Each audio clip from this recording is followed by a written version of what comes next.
ఇప్పుడు మీ ఛానళ్ళల్లో headlines స్క్రోలింగ్లో illegal betting యాప్స్లో నాకు పిలిచారని స్క్రోలింగ్ నడుస్తుంటుంది, హెడ్లైన్స్ నడుస్తుంటుంది నాకు తెలుసు.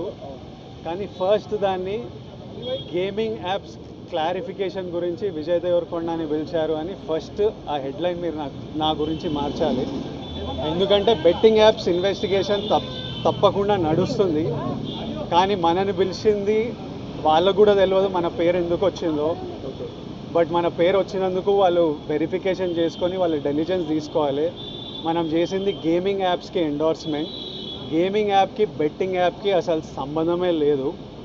గేమింగ్ యాప్స్ అనేటివి completely legal, recognized by the government, licensed as a business. వాళ్ళకి జిఎస్టీలు, టీడీఎస్లు, కంపెనీలు, it's fully registered, recognized by supreme court and various state governments. అది గేమింగ్ యాప్. అటువంటిది A23.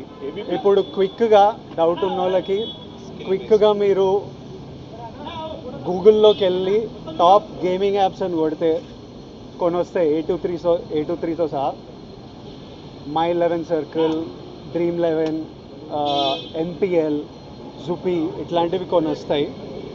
ఇవన్నీ రిజిస్టర్డ్ గేమింగ్ యాప్స్. ఇవన్నీ మన ఇండియన్ క్రికెట్ టీమ్కి స్పాన్సర్, మన ఇండియన్ ఒలింపిక్స్ టీమ్కి స్పాన్సర్, మన ఇండియా ఉమెన్స్ క్రికెట్ టీమ్కి స్పాన్సర్, ఐపీఎల్కి, ఎన్పిఎల్ ఒకదానికి అఫీషియల్ స్పాన్సరు, వేరియస్ కబడ్డీ లీగ్కి, వాలీబాల్ లీగ్కి అన్నిటికీ వీళ్ళు స్పాన్సర్ చేస్తారు. ఎందుకంటే these are completely legal entities.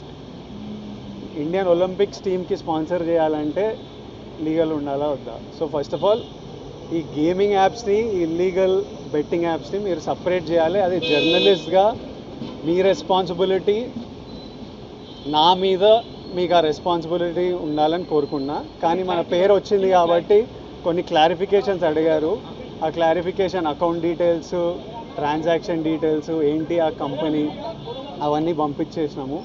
ఇంతటితో సమాప్తం. Thank you.